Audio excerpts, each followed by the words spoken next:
Hello, hello, hello. I think they got us. How are you people doing on this lovely Tuesday? Different day today. Just give a minute or so, let people get in. If anybody can come, I don't know. This is not my normal day, so might not have much luck, but we shall see.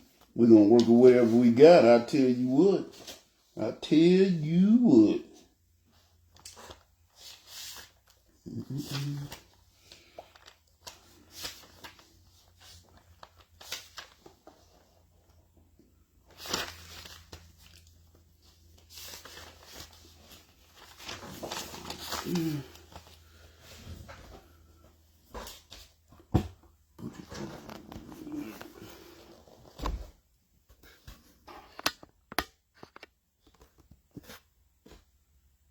Yeah, I think I got it that time.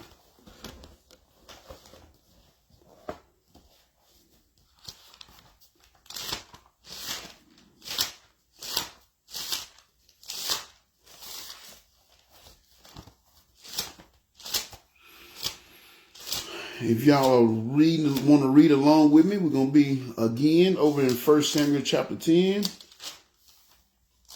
1 Samuel chapter 10.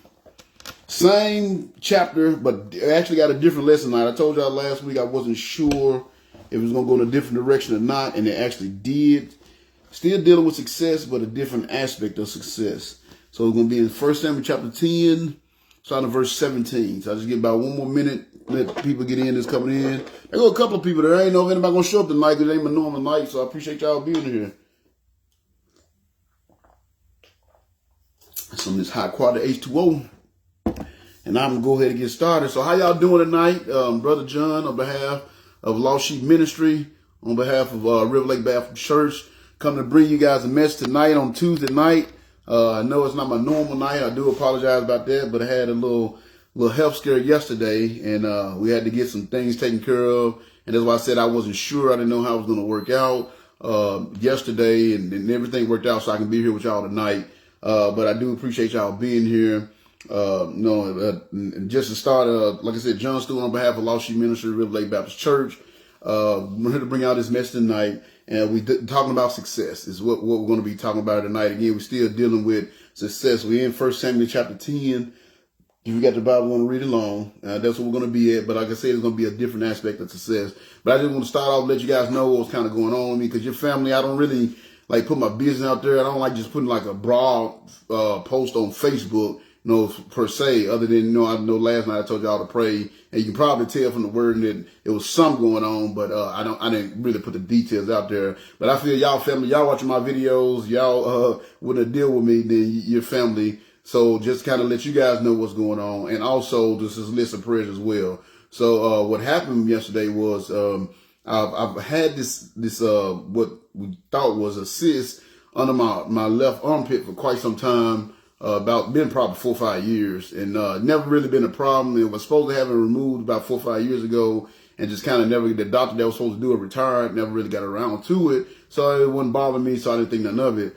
And then just about beginning of last week, it started to hurt real bad, and then I noticed it had swelled up like 4 or 5 times bigger than what it had been over the last few years. So of course I'm like, man, it was very uncomfortable, and I'm like, feel like I got a golf ball under my arm. And so it's very uncomfortable, and then it's swollen. So I'm like, what the heck is going on? Went to the doctor to get it checked out, and they looked at it like kind of same thing. I said, hey, we think it's just a cyst, and somehow it got infected. That's why it's swollen up. Gave me some antibiotics and said, we'll schedule you for a surgery from 2-3 weeks from now to get it removed. No big deal. Well, then I got a text yesterday. The surgery was supposed to be June 7th.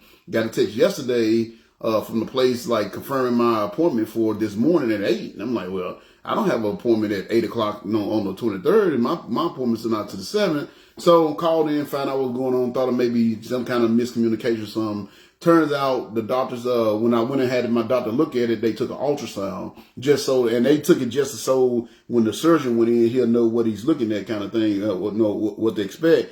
But turns out what they saw, that it wasn't a cyst. It was actually one of my lymph nodes. Well, the lymph node in my left armpit had swollen up.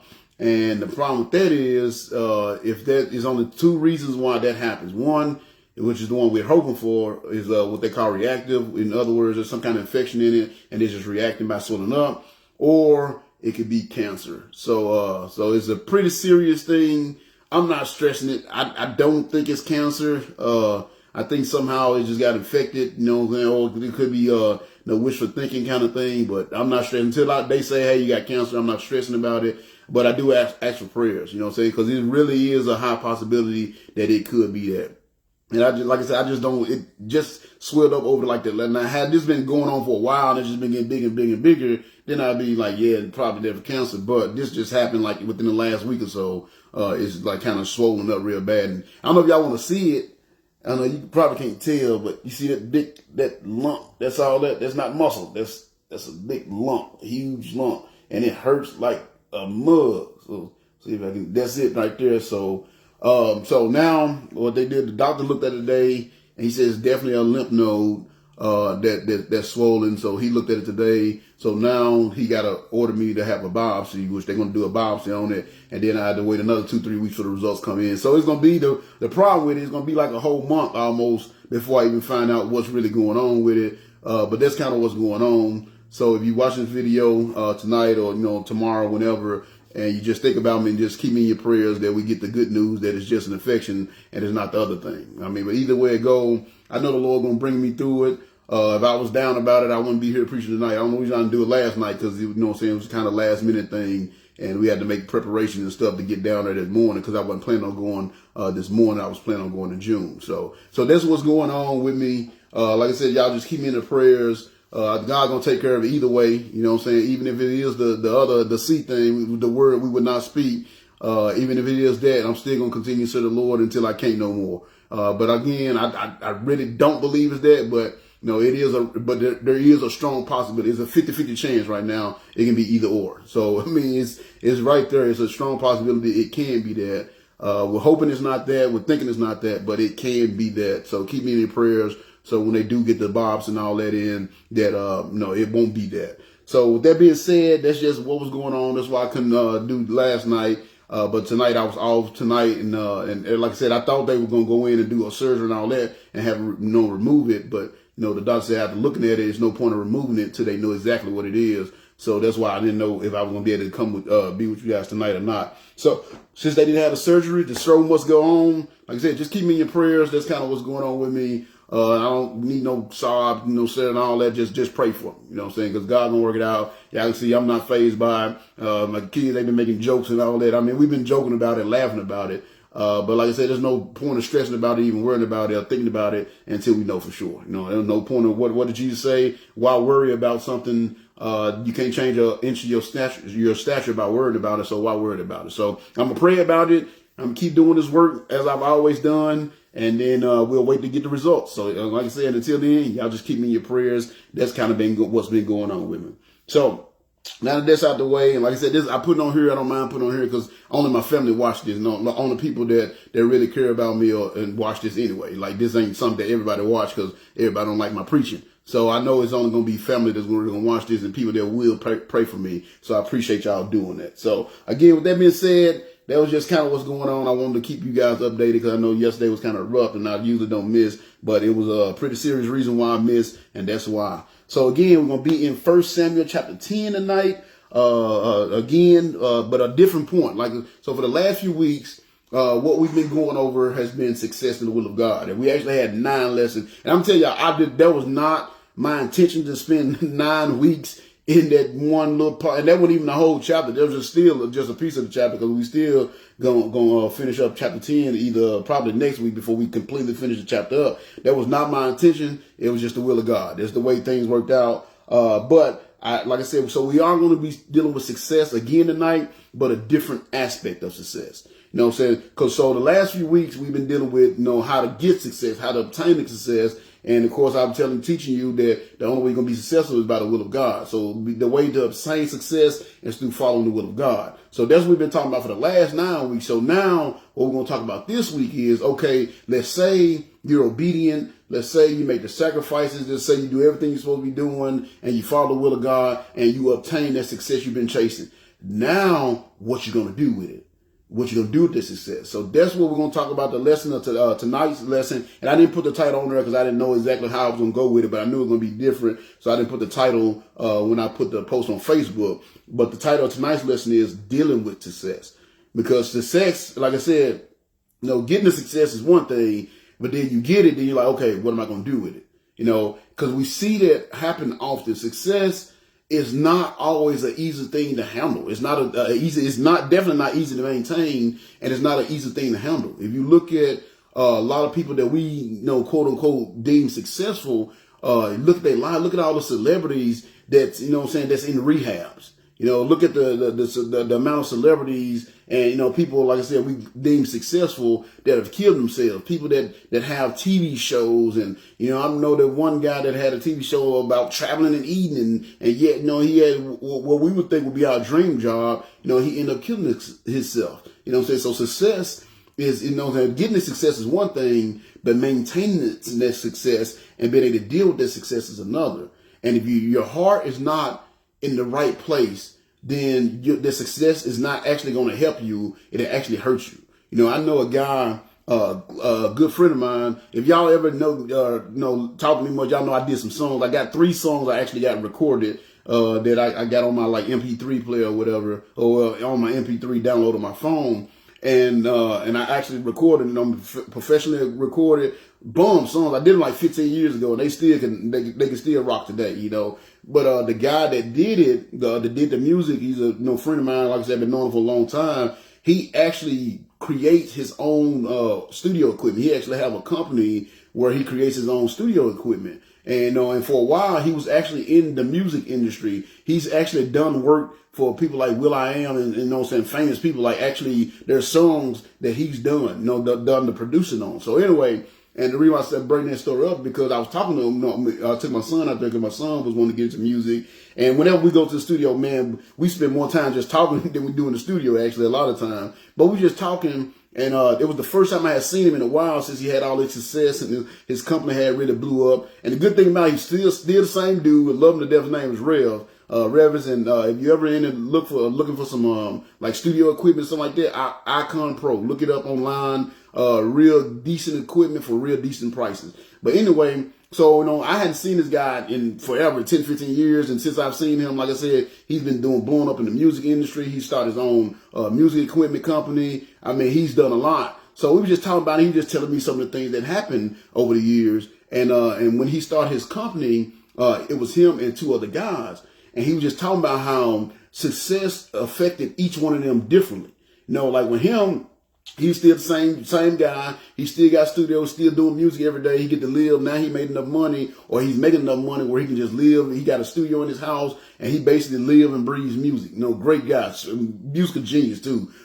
Great guy. You know what I'm saying? So, but he got another partner of his that, went like insane almost. Like, he's like, this guy, once they started making money really start coming in, this dude started like driving around in bulletproof vest and stock hoarding guns, like he was on his way to war, and he just got like real paranoid. And then like one of the other partners, he just kind of got sucked up into the world and started partying real hard, and he ended up getting into dudes, he just switched. So the point was like, he said, and he told me, I'll never forget it. He said, the only thing that grounded me and kept me from losing my mind with the success that we got, he said, because they went from making like something like $3,000, I think he said $3,000 a month or a week or something like that, to like $3,000 a day almost. You know what I'm saying? So, I mean, it like increased like by tenfold within like a night. You know what I'm saying? It's like they were struggling. And then all of a sudden one night they got a contract, and it was, So he said, the only thing that kept me grounded, he said, was I had a dad that taught me principles and morals. He said it was those principles and morals is what kept me grounded and kept me from getting sucked up into life like my other 2 partners did. Kept me from losing my mind like my other 2 partners did. You know what I'm saying? So success, again, is everybody wants it. Everybody wants to achieve it. But you got to understand, once you get it, then you got to manage it. You got to handle it because everybody can't handle it. And like I said, look at the amount of celebrities that you see in and out of rehab. Look at the amount of football stars and basketball stars that in and out of rehab, or they get these big, huge contracts and have all this money and end up broke. You know, people that kill themselves. You're thinking like Robin Williams, and like I said, the guy that traveled, and it was another lady I heard about, I was reading about one day, that she had some kind of purse line that was real popular, and killed herself. You know what I'm saying? You look at these people like, man, they were so successful. How did they end up killing themselves? And it's because they got the success, probably weren't expecting to really get it, but then when they got it, they didn't know what to do with it. So that's what tonight we're going to focus on. Giving you some pointers, some things you need to know that'll help you be able to deal with success. Like I said, you follow the plan that we've been going over for the last 9-10 weeks. You follow the plan, you follow God's will to a T, and now he's making you successful. Now you're starting to reap the benefits of those sacrifices. You're reaping the benefits of that obedience, and you're starting to really be successful. Now you're successful. What are you going to do with it? So that's what tonight's lesson is, dealing with success. And like I said, it's going to come from First Samuel chapter 10, starting at verse 17. So I'm going to go ahead and pray, and then we're going to jump into this. Dear Lord and Heavenly Father, thank you so much for watching over us today. Thank you for giving us another day on this earth to honor and glorify your name, serve your purpose, your will with our lives, and to do your work, Lord. I know this is not my normal night, so I wasn't really expecting the crowd to be in here because this is not where I'm normally here. And some of my old faithful ones that would normally be here, they probably ain't, because like I said, this ain't my normal night. But either way it go, still want to do the video, still want to get online so people have access to it. And I still want to put this lesson out there because I've been teaching them, trying to teach them and getting the wisdom they need to have the success. But now they need to know what they need to do once they get to success, how they can, how to handle the success so the success don't pull them away from you. Because that's what a lot of times, that's what success end up doing. And we're going to see that as we go through this lesson tonight. So Lord, I ask you to see your spirit down upon my heart and mind and give me the wisdom I need to guide the people in the right directions. So they may be able to take this wisdom and put it in their heart. So when they do receive that success they've been praying for, that it don't pull them away from you. And I pray you send your spirit down upon them, give them the hearts and mind and the wisdom and the patience to listen to the wisdom to want to have the patience to listen tonight, Lord, and let these words soak into their hearts so they can use them to avoid the traps that comes along with success. Because success is a good thing, but if you don't manage it right, it can be a bad thing as well. And instead of it uplifting your life and enhancing your life, it can actually take your life down a dangerous path. So we ask you just be with us tonight as we go over this word and this lesson, and you just let your spirit use us in a mighty way to serve your purpose, your will with our lives tonight. We love you and thank you for all you've done and given. Say this prayer in your wonderful Son, Jesus' name. Amen. All right, so I'm going to get a sip of this high quality H2O. Then I'm going to jump into this. So again, talking about success, and you think about, winning the lottery ain't necessarily successful because you just, more of a lucked up kind of thing.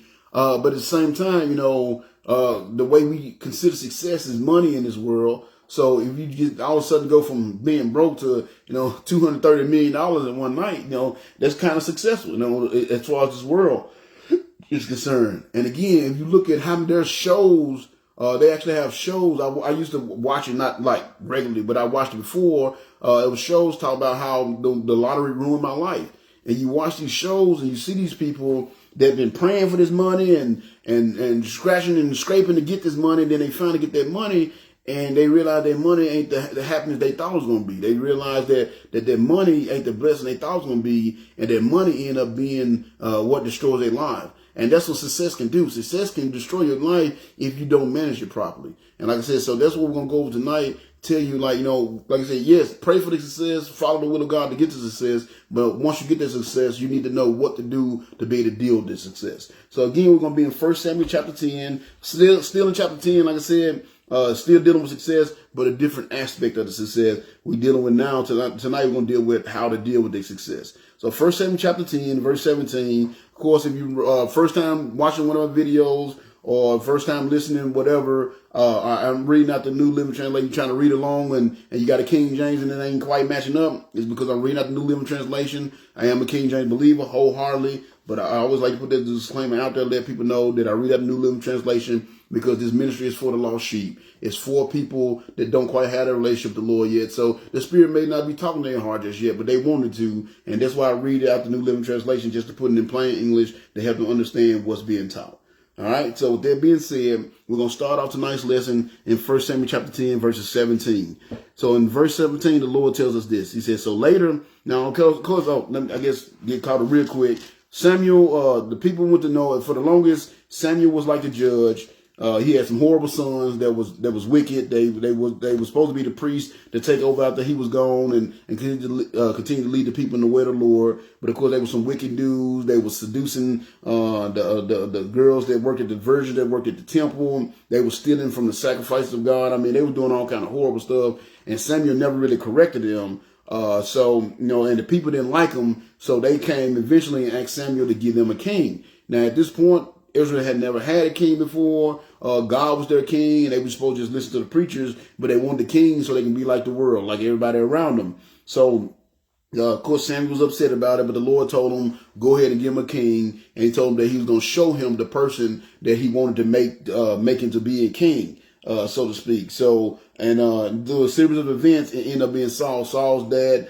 lost some donkeys, and he sent Saul to one of his servants to go look for him. And they couldn't find him, so they ended up looking for the man of God to see if he can tell them what he was. And then he ended up coming across Samuel, and Samuel anointed him to be king. So that's kind of a quick rundown of where we at. So, and then you've seen, if you've been with me the last few weeks, we saw where, Samuel told him he's going to be king, anointing him, and told him all kind of things that were going to happen. All kind of things that was going to happen, all kind of things that he should look out for, kind of thing. And everything, all the signs that Samuel gave him came true. So now he's actually about to be officially, so he's already been anointed to be king. So now he's about to be officially become the king in front of, officially in front of the eyes of everybody. So far, it's just him and Samuel are the only ones that know about it. But now they're about to, he's about to be anointed or ordained in front of everybody. So everybody's going to know and recognize him as the king of Israel. So that's where we at. All right. So now, again, back to 1 Samuel chapter 10, verse 17, the Lord tells us this. He says, so later Samuel called all the people of Israel to meet before the Lord at Mizpah. And he gave them this message from the Lord, the God of Israel. I brought you from Egypt and rescued you from the Egyptians and from all of the nations that were oppressing you. But though I have done so much for you, though I did all this stuff for you, you have rejected me and said, we want a king instead. Now, therefore, present yourselves before the Lord by tribes and clans. So number one lesson tonight, and this is something you see a lot that happens with success a lot. And you got to be weary of this. Like I said, once you get that success, because that's what happened to Israel. They the Lord blessed them, brought them out of Egypt, set them up. They've been successful all these years, especially under Samuel. Samuel been leading them in the way of the Lord. And because Samuel been able to lead them in the way of the Lord, they've been successful. They have all the success, but now they want to be like the world. They got successful and they want a king like the world.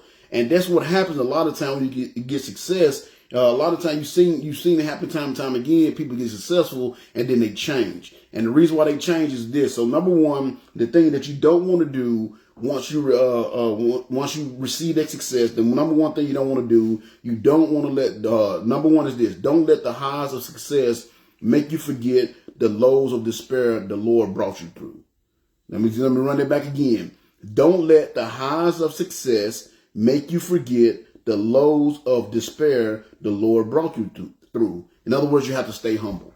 And that's what happened a lot of times, when we going through it, and y'all all done, I know I've done it before, maybe you're better than me, you haven't done it. But, we got a situation going on. Like right now, I told you at the beginning, I got a situation where there's a high possibility I could have cancer. Just found out, early today. So I got this situation going on. Now, I pray all the time, every day anyway, so it won't happen. This won't happen to me now, but back in the day, before I really gave my life to the Lord, before I really started serving the Lord and doing the thing that the Lord want me to do. You know what I'm saying? When I had something bad pop up, something like this pop up, oh Lord, save me, Lord, oh Lord, oh God, I know you can, you're the man, I know you can take this out. And, you know, and day and night, I be on my knees begging the Lord for whatever it is, whether it's a job, whether it's money, house situation, whatever it is. I just be on my knees begging the Lord for it. And then the Lord will give it to me. And what's the first thing to do? Thank you, Lord. And, you know what I'm saying? Just throw up the deuces and you go about your business.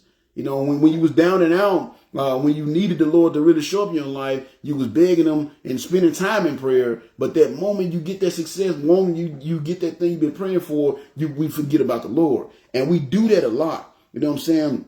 And we do that a lot. And the thing is, and I've taught y'all this before, I've said this before, if y'all never watched my video before, you've never heard it, but I've told you, whenever you're praying for something, now whatever you're praying for, whether it's your health, your wealth, material thing, whatever it is, that success that you're praying for, the same amount of time that you spent praying to the Lord and asking the Lord for it is the same amount of time that you should spend thanking the Lord for it. You know what I'm saying? The same amount of time that you spend asking the Lord for it is the same, and worshiping Him and going to church and all that. I see that a lot. Somebody go through something, they start going to church. You know, oh, well, I need to get back to the church. They start going to church and they'll start reading the Bible and start praying all the time because they want the Lord to get them this thing, you know, bring them through this thing. You know, and that's fine and dandy. That's what you should do. Don't get me wrong, that's what you should do. But then once they get that thing, 9 times out of 10, they slack off. You know what I'm saying? Next thing you know, they missing. At first they was in church all the time. Now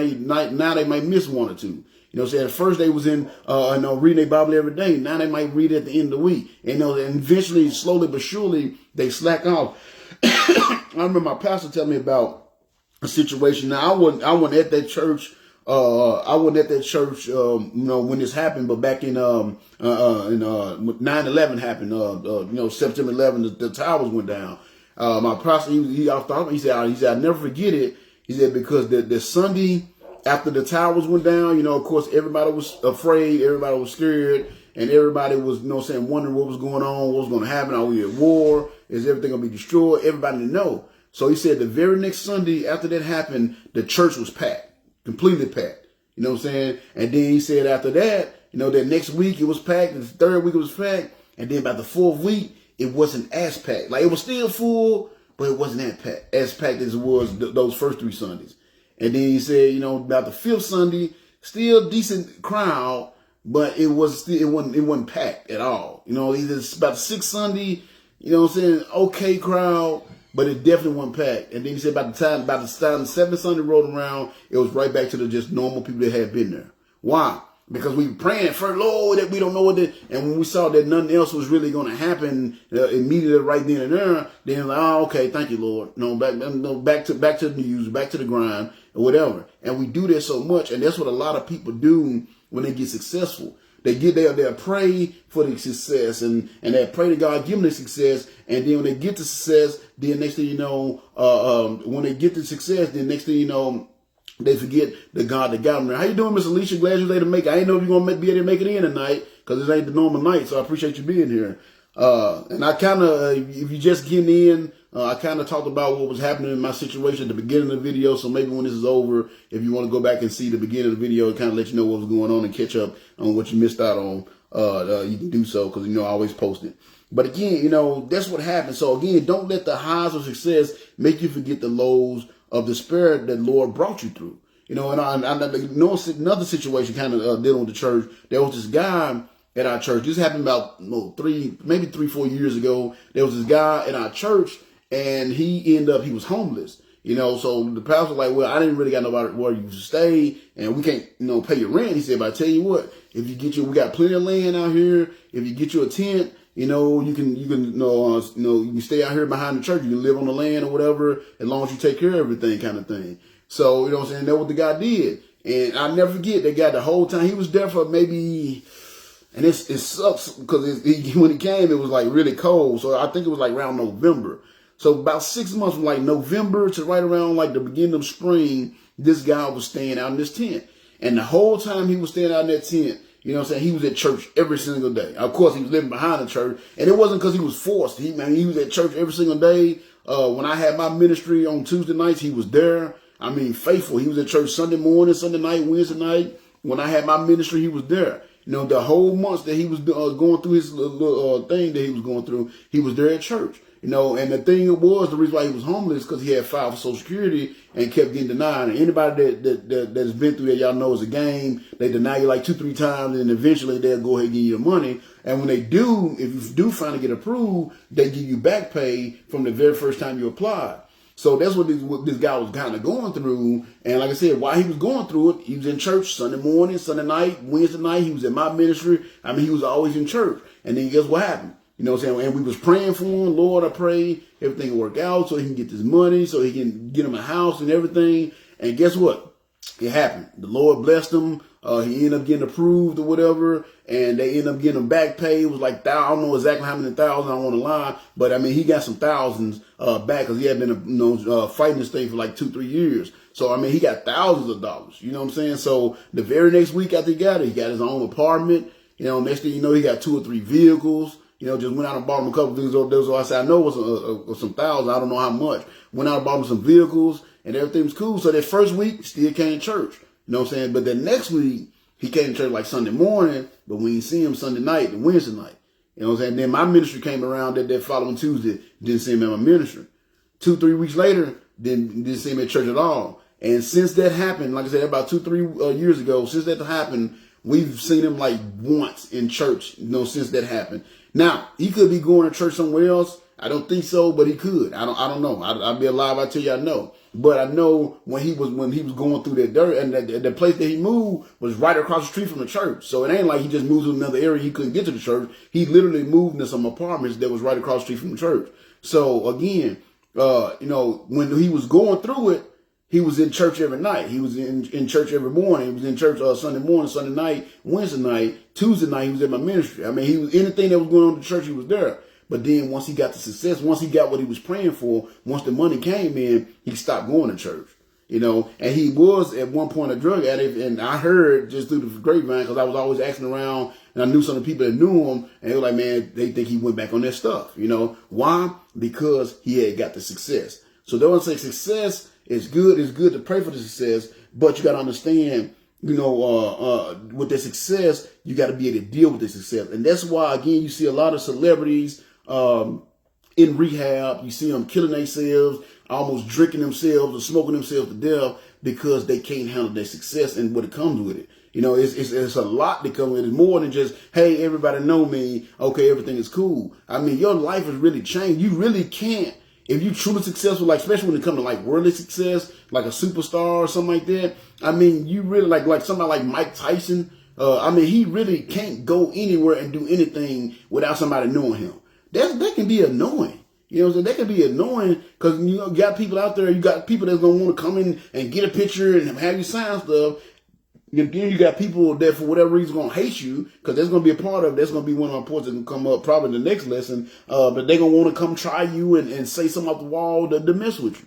So you really can't live your life normal once you know get that big success. And that's a lot to handle. I remember Eminem, when he became successful, it was a lot. I remember him talking about, like, man, it wasn't, he made a song about it, like, it wasn't what I thought it was going to be. It wasn't what I wanted. I just want to live my life and make my music and be known for my music, but I didn't want all the other stuff that comes along with it. And that's what you got to understand. Success not only brings success and the money and the wealth and all that, it also brings a lot of other things along with it, which we're going to talk about over the next couple of weeks. So again, don't forget that. And that's what happens a lot of times. Like I said, we be down on our knees begging God for something to happen. Like I said, I got this health issue, and I'm begging the Lord that it's going to be the good thing and not the bad thing, But like I said, I'm going to spend the same amount of time that I'm praying for the Lord to touch heal my body. It's the same amount of time I'm going to pray and thank Him when He does. You know what I'm saying? But a lot of people don't do that. It's just like, it's an example my preacher used all the time. There was a man on the roof. It's an illustration he used. There was this man on the roof. And this is how most people are, especially when it comes to success. That when you're on the roof, you got a picture. That's you praying for the success. You know what I'm saying? And he said the man was on the roof and, putting on shingles or whatever. And somehow his foot slipped and he started sliding off the roof. So on his way off the roof, oh, Lord, please save me. Please, Lord, calling out to the Lord, please save me. And then right as he was about to fall over the edge, his overalls caught on a nail and stopped him from falling. So he's like, I'm okay, God.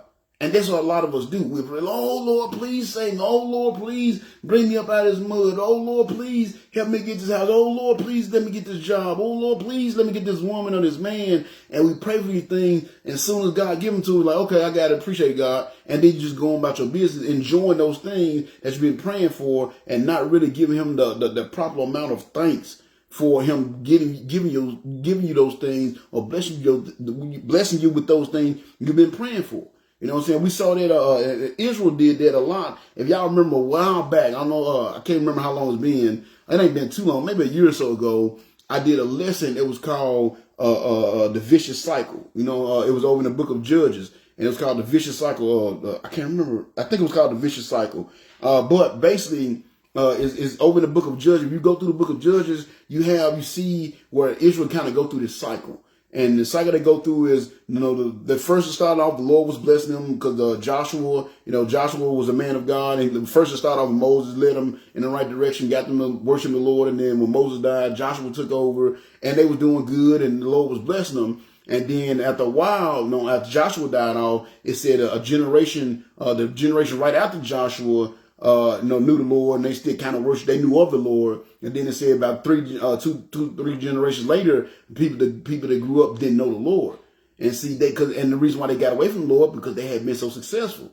So what happened? So they got away from they didn't know the Lord. They started they got apathetic. They started worshiping other gods and worshiping other idols. And then what happened? The Lord would send somebody in to punish them. The Philistines or the Midianites or somebody, he would send somebody in to kind of bring them under subjection again. They would stay under subjection for so long. Then they'd cry out to the Lord. Once again, the Lord will hear their prayers and answer their prayers, bring them out of the subjection. They get successful again. And then once again, after so long of being successful, they fall back off. And it just kept on going. If you go through the book of Judges, it's the same cycle over and over and over and over again.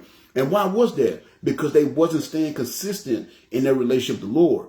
See, the same when you praying, you got a business you trying to start, or you got you know what I'm saying? Like I said, some job you trying to get or whatever. The same amount of time you spend asking God for, you should spend praising him for. And that's what we don't do. We'll spend the time, we'll put the time in, we'll do the right thing initially and thank him for it. But we won't put the time in to show him our appreciation for it. We won't put the time in, to ask him for it, but we won't put the time in to show him our appreciation for it once we get it. Matter of fact, a lot of times once we get it, we forget all about him. And that's what Israel kept doing. And because of the apathy that comes with the success. And that's why you have to be careful with action. That's when you look at our country right now and what we're going through right now. Why is things so bad? Why is people so hateful toward God? Why is the world so bad? Why you got men thinking they women and women thinking they men? And you got a whole month that's about to come up, which I despise this month. Next month, they celebrate open rebellion against God. Why do we have these things? Because we apathetic. There's no more enthusiasm. We have more enthusiasm about the things of this world than we do for the things of God. And that's what happened. And it's happened because we've been so successful for so long. Whenever they talk about America, it was the greatest country that ever existed, the greatest country ever lived. Honestly, man, I don't care. And it's true to an extent because I don't care how bad your life is in America. I guarantee you that somebody in one of these third world countries would trade they whole bottom half of their body if they can just live in America as a cripple. And life would be still 100 times better than where they was at. You know what I'm saying? So we do have a lot of prosperity, but look what it's done to us. You know, what's the number one killer of people in America? Health issues. You know what I'm saying? I got health issues. That's why I couldn't preach to y'all yesterday. Like I said, you want to see what happened, you can go back and look at the beginning of the video. But I got health issues. What's the number one killer? Health issue. You know, obesity, heart attack, stroke, because people eat too much. Diabetes, because people eating too much. That's because of success. You know, that's because we've got so successful, we forgot about God. Because you read the Bible tells you to take care of your temple.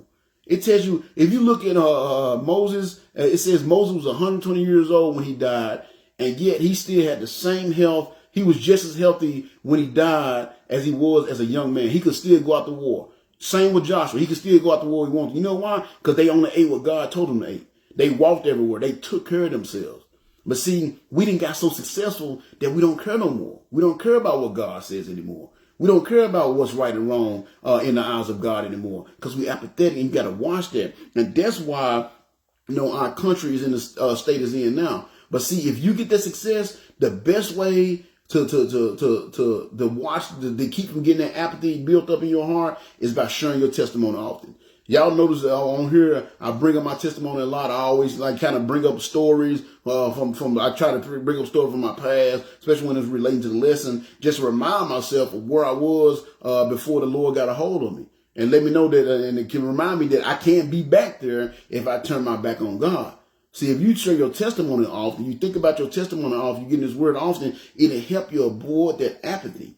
But see, that apathy is a symptom of success because you became successful. And that's what you got to understand. What that success will bring about that apathy. You know what I'm saying? That's why how many celebrities have y'all seen that start off good, start off good Christian people, whatever. The one I think about the most, I can't help it. I'm not hating on it. I just think about the one that pops in my mind because it was so disappointing was like Beyonce. She called herself now Queen B. Now y'all remember when the Destiny's Child started? They were some good, wholesome young ladies. They dressed moderately. Good music and went on sexual dances and all that, But then when she became Queen B, now she's half naked in her performances, even though she got kids, she's half naked. All her songs are about sex and doing this and doing dirty or all this filth, And then what really topped it off, I heard, and I've heard from several different places, and I don't know the lady, you know what I'm saying? But it was talking about how she made a statement that the only thing she can use the Bible for is to stop her, putting in her panties when she's having a period. You go from being this wholesome Christian, and that was they started on. I mean, I think she even got her start in a church, if I'm not mistaken. You know what I'm saying? This wholesome Christian good girl image to I only use the Bible, the pages of the Bible to stop up my vagina when I'm having a period. That's the only thing good the Bible's good for. How do you go from that to that? Because of that success. The apathy came in. She got successful and forgot where she came from before she had that success. And that's what success will do to you. So that's why you have to be careful with that success, because if you don't, it'll bring about your destruction. And I'm going to show you an example, and I'll move to the next point. If you go over to, and you don't have to go there, I'm going to read it, but we see this happen to one of the kings of Israel. He did exactly what happened. And the reason why I know that I'm actually reading, I just read this chapter the other day, and I'm like, oh, this is going to go with my lesson. But watch what happened to him. Watch what success did to him. So it's 2 Chronicles chapter 25.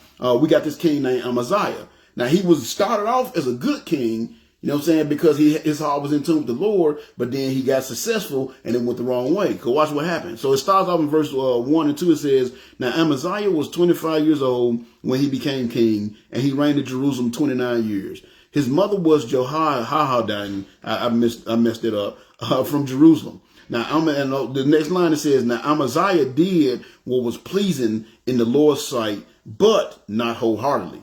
So whenever y'all, just a little tidbit for y'all, whenever y'all read and I'm hoping you're reading your Bible, and when you read your Bible over in Chronicles and Kings and things of that nature, if you read it and it says something like, when it's talking about the kings and it says something like not wholeheartedly, or if it says he served the Lord but not like his father David, that's kind of the same thing. If it ever says he served the Lord, he was a good king, he served the Lord, he did what's pleasing the Lord's sight, but not like King David, then that means he didn't give his whole heart to it. So this guy, he was a good man. So he started off as a good Christian fellow, so to speak. But then watch what happened. So we see he started off. It says Amaziah did what was pleasing in the Lord's sight. So then you go down a few verses to down to verse 11. So it says, and I ain't gonna read through all that. So then it says in verse 11, it says, now then Amaziah summoned his courage and led his army to the Valley of Salt, where they killed 10,000 Edomite troops from Seir.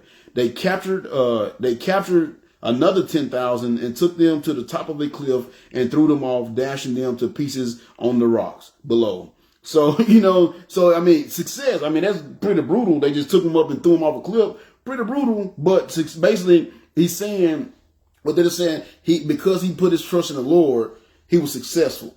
He had this success. He went out and he conquered these people and had this great victory.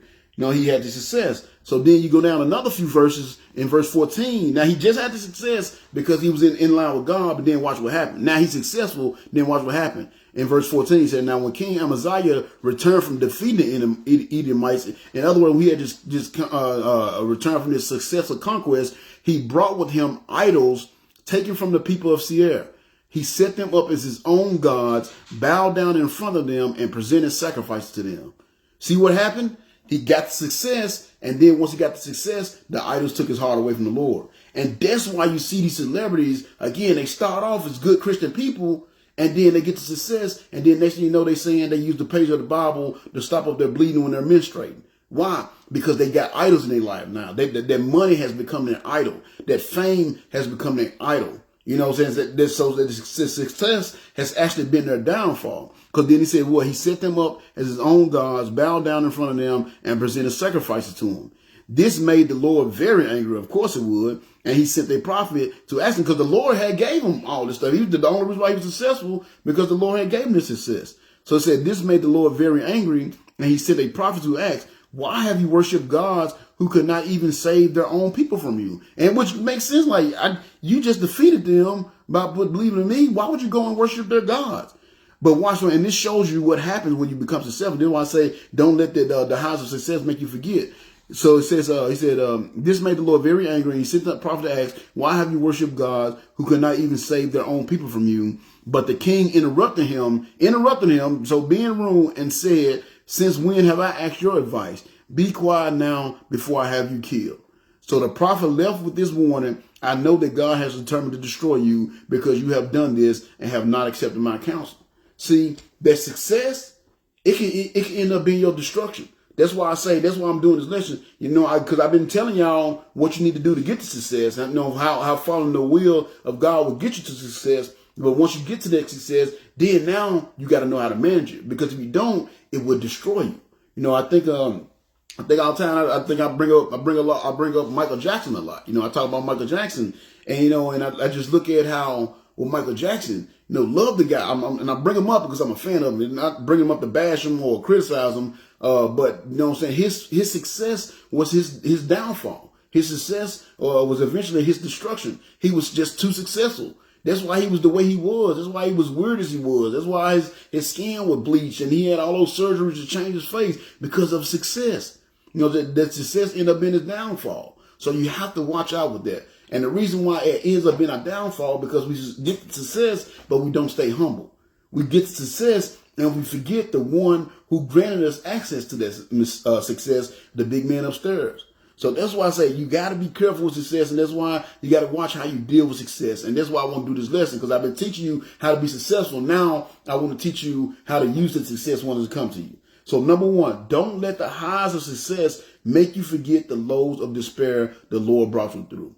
Because if you do that, then it's that success that the Lord has given you is going to end up being what's going to be your destruction. Not because the Lord used it to destroy you, but because you used it to destroy yourself because you turned your back on the Lord once he gave you the success. So number one, don't let the highs of success make you forget the lows of despair the Lord brought you through. And we saw, like I said, with the king. He was pleasing to the Lord, and then he, got successful. Then he started bringing them idols in. That's the same thing that happened to celebrities. That's why you see so many good celebrities. They go into Hollywood, good people, and they come out crazy people, messed up people, because they got their success, and they let that success take them away from the Lord. And instead of constantly praising the Lord and worshiping the Lord and doing for the Lord like they was before they got to success, they turned their back on the Lord, and their success ended up being their destruction. So again, number one, don't let the highs of success make you forget the lows of despair the Lord brought you through.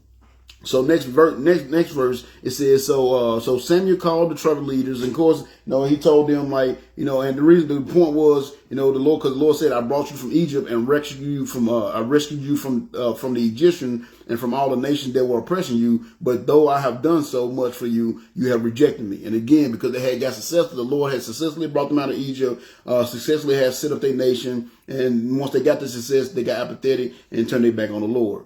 So then it says, so Samuel called the tribal leaders together before the Lord, and the tribe of Benjamin was chosen. Then he brought each family of the tribe of Benjamin before the Lord, and the family of the Medarites were chosen. And finally, Saul, son of Kish, was chosen from among them. So number two, this is something else that you have to understand about success. Everyone is called by success.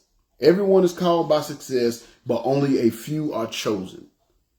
So again, everyone is called by success, but only a few are chosen. Everyone, God did not make us to not be successful. Everyone is supposed to be successful. It shouldn't be, the one, we talk about the 1%ers and all that. Everybody was supposed to be successful. Everybody, the whole purpose of you is to be successful, because the whole purpose of you is to bring honor and glory to God. But the reason why some people are successful and some people are not, the reason why some people are called but they're not chosen, is because most are not willing to make the sacrifices and give up their time or those comforts so they can do the Lord's work and be successful, so they can follow God's will to be successful. That's why over in Matthew, when it says over in Matthew verse 22, verse 14, it says, many are called, but few are chosen. Many are called, but few are chosen. Why? Why do many get called, but only few get chosen? Because, like I said, most are not willing to make those sacrifices and give them the time or those comforts to be successful. They're not willing to give up the life they're living. They're not willing to give up this world and the things this world brings them so they can truly be successful and follow the will of God. They're not willing. That's why they're called. Everybody is called. You know what I'm saying? Some are not willing to be obedient. They might be willing to make the sacrifice, but they're not willing to be obedient. They don't want to do what the Lord say do. They don't want to go what the Lord say go. That's hard, boy. I actually got tested on that this week, like two, not really three. I guess you can say three, but really 2 times was definitely a test of obedience. Real quick, and I get this little side story. This happened. It was so amazing, really. So on Tuesday nights, I do my Lost Sheep ministry. I do my Lost Sheep ministry on Tuesday night, like the live, not this one though. This is the one that's in person, where I actually go pick people up. And so most of my people that go to my ministry are in Dixon, Tennessee, which is about a 45-minute drive away from the church.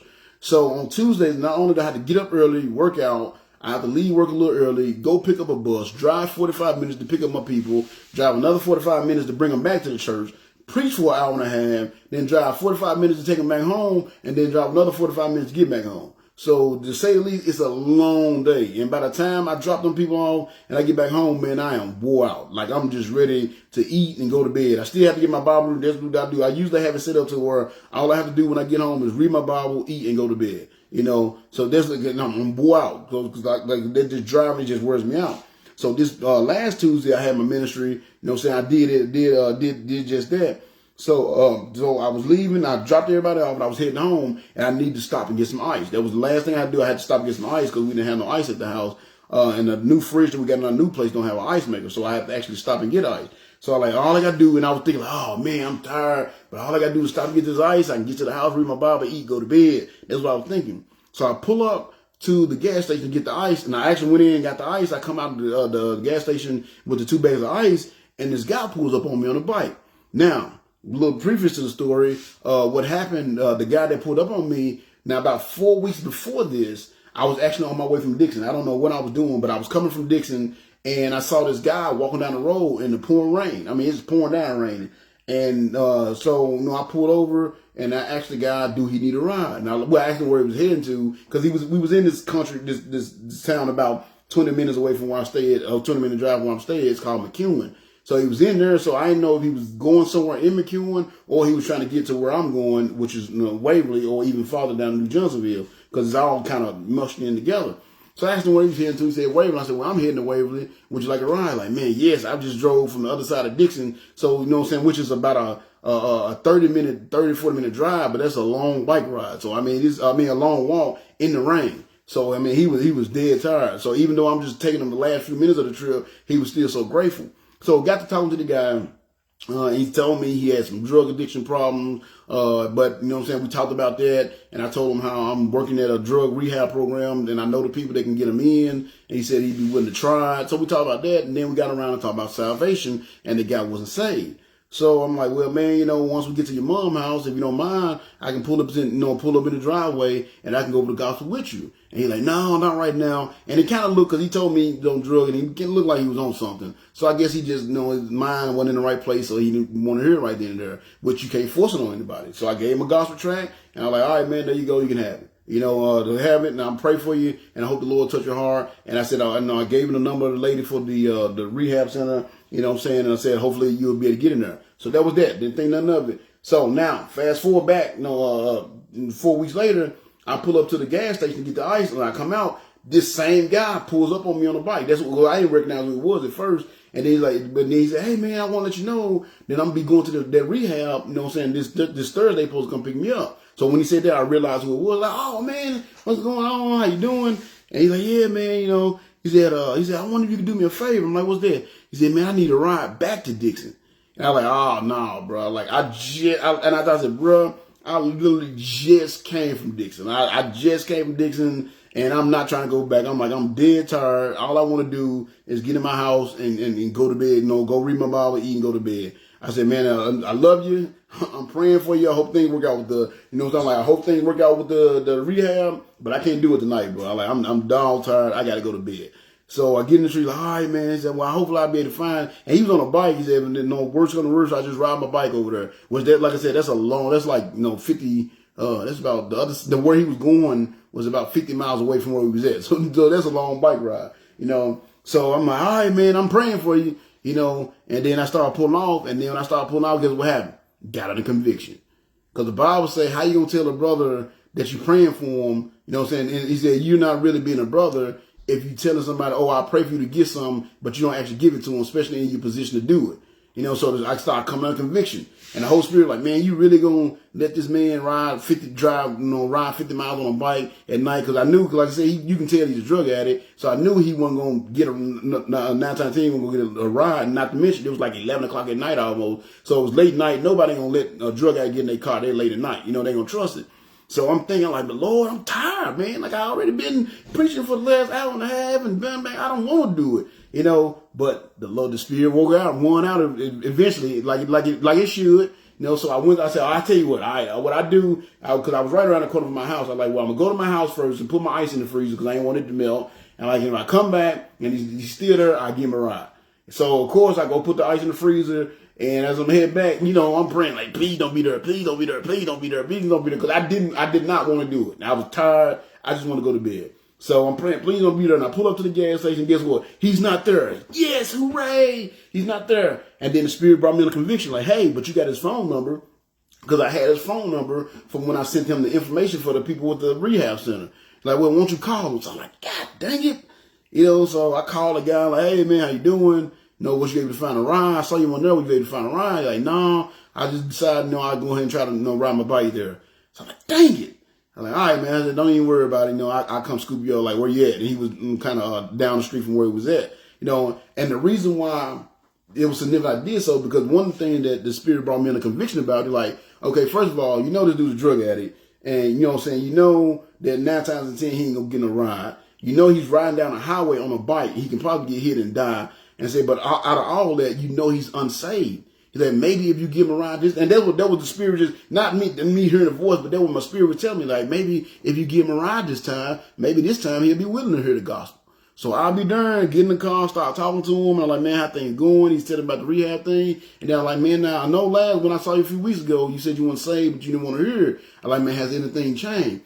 He said, man, it can't be a coincidence that after 4 weeks, I just happened to run into you at a gas station again, at this gas station at this time, needing a ride. He said, and I've been back and forth from here in Dixon over the last few weeks, so it's just random that I just happened to be here, and it just happened to be you that I came across. He said, man, I can't even deny God must want me to hear that gospel. He said, so go on, let me have it. So, man, I was able to share the gospel with the guy, and the guy ended up getting saved. See, and that's why it's important to be obedient, but it ain't always easy. And another kicker to it, so I'm getting the guy in the truck, we're riding, and I start going over the gospel with him. I'm on like the first point or whatever, and his phone keeps ringing.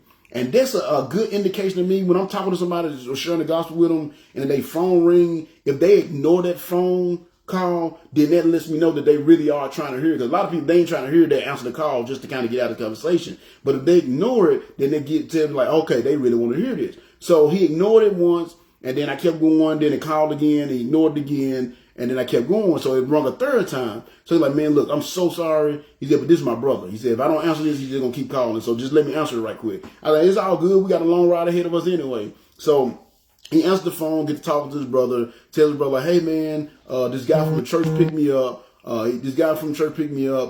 he's taking me, to where I need to go. And his brother, and I can hear his brother, oh, man, it's so good. Like, who is it? He said, just a guy from the church. I met him a few weeks back. He gave me a ride a few weeks back. He said, well, let me talk to him. So his brother, like, so he give me the phone, like, hey, man, my brother want to talk to you. So I get on the phone with his brother, and his brother like, oh, man, hey, I really appreciate this. Like, I tried to get him to stay here with me, but he didn't want to. He got some girl he likes in Dixon, so he want to go to her house. He said, so, man, I really appreciate it. I was so worried about him. He's like, I tried to come get him, but my girl is at work, and she got the vehicle. So I was just kind of stuck, but I've been praying for him. He said, what church you from? Then I said, church. He said, hold on. He said, Brother John? So I'm thinking, because the pastor of the church, his name is Brother John as well. I said, yeah. He said, the Brother John that used to preach in the jail? I said, yeah. He said, man, this is Lee. I like, Lee? He said, yeah.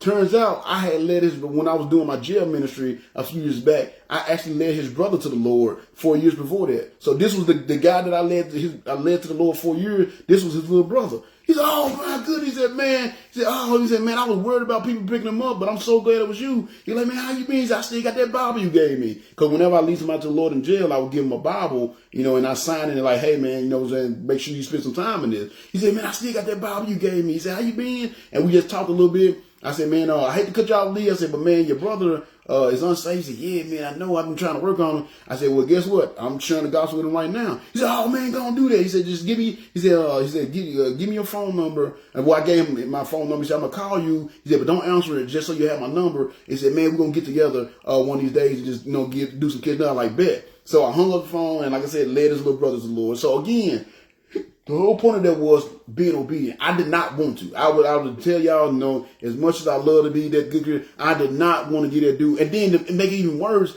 when he said, because he told me, I just need to get to the Dixon County line. Now, McEwen and the Dixon County line is about maybe 20 minutes from where we was at.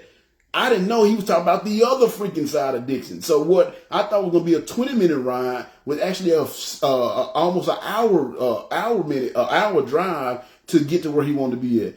So, man, y'all know I'm pissed, but I had to obey the Holy Spirit. That's how you get the success. But again, because I did so, I didn't want to. I would tell y'all, I admit wholeheartedly, I did not want to go back and pick that guy up. I did not want to take him, but I also didn't want him to die and go to hell. And the Spirit was prompting me to take this man to where he needed to be at in Dixon, and I took that man to where he needed to be at in Dixon. So again, being obedient, but everybody don't want to do that. I didn't want to do it, and I'm a preacher. I've been doing it for 19 years. But like I said, when that Spirit brought me on the conviction, I can't do it. And it happened again. This happened just a couple of days ago. It was a little bit of adventure.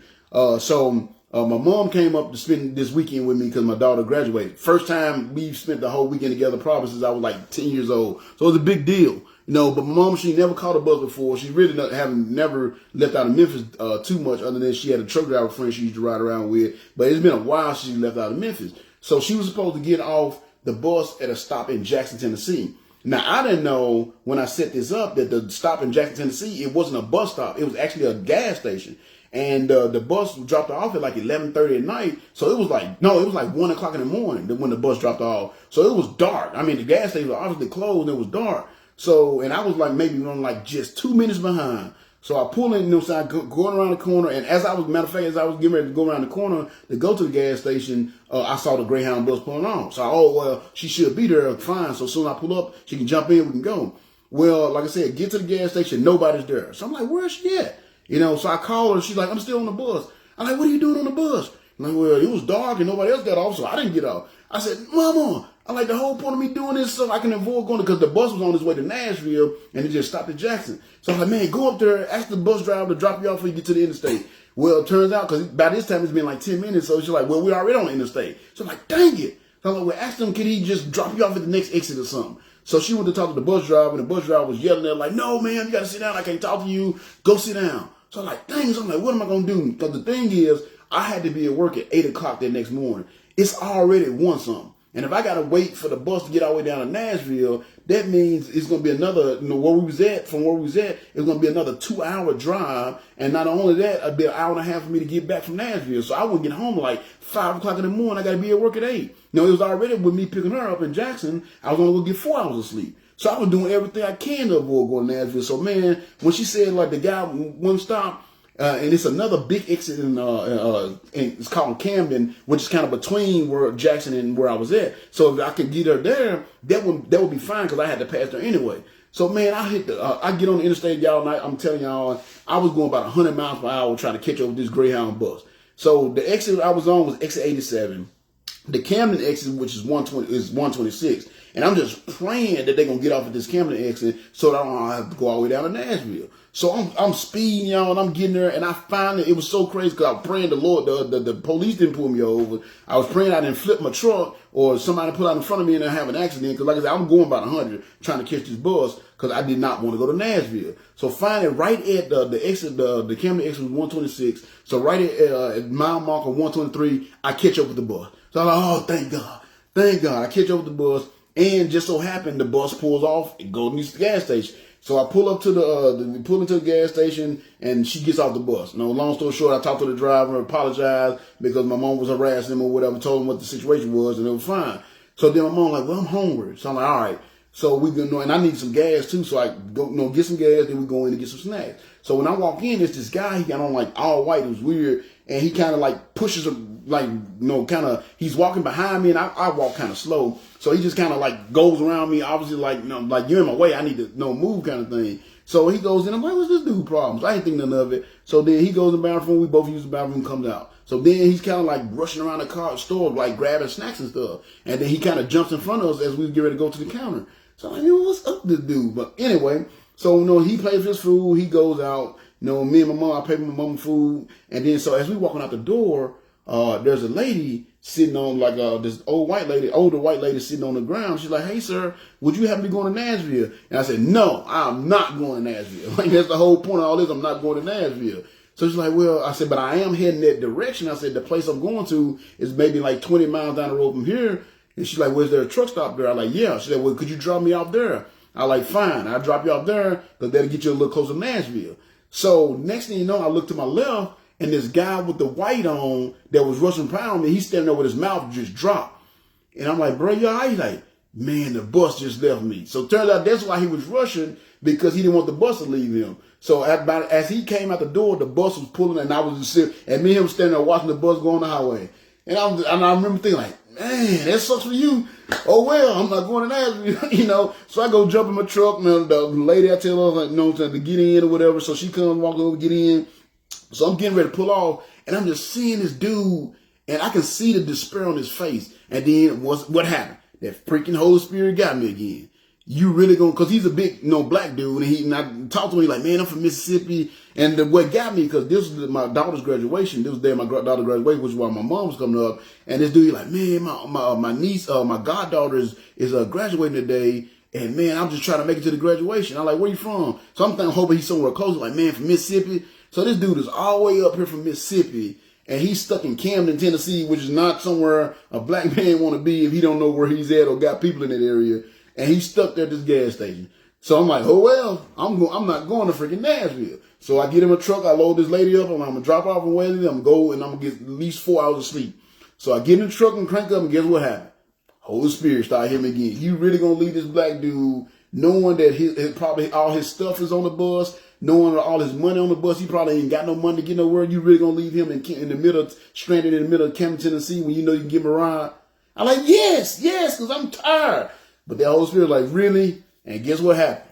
Once again, Holy Spirit won. I couldn't help. So I pulled around. So I'm like, and I'm telling you, I'm pissed, like, God, dang it. Because now I know I'm not going to get no sleep. So I'm like, dang it. So I pulled around, pulled back up to the front. I said, brother, man, you got a way of, he said, man, I don't know nobody. He said, all my bags, everything's on the bus. I don't know what I'm going to do. I said, bro, go on, jump in, man. I give you a ride to Nashville. He's like, really? I said, yeah, man, jump in. So, y'all, I did all that work. I went 100 miles per hour trying to catch a Greyhound bus. I almost had a wreck. Probably could have got pulled over by the police. All avoid going to Nashville, and I still ended up going down to Nashville anyway. Made me so mad. I could have just booked, because the whole point of booking my mama's ticket so I didn't have to go to Nashville. I should have just did that, and I'm about to avoid it. But my point is, I was obedient. So we got in the car, you know what I'm saying? Then I told the lady, I'm like, well, you want to go to Nashville? Look like you got your wish. So I ended up taking them both down to Nashville. So got in the car. The lady, she was saved. So, you know what I'm saying? She ended up just falling asleep. But the guy, he was saved. But he told me, he said, man, I really been down my faith. I said, well, guess what? You got in the right vehicle because I'm a minister and that's all I'm about. So I got to talk to this dude and he said, I am saved, but I'm down my faith. I'm down on my saved. He said, when you see everything that's going on in the world right now and just how people treat each other, he said, you know what I'm saying? I just really down. And man, like I said, the ride to Nashville was about 2 hours. We talked the entire time about God the entire time.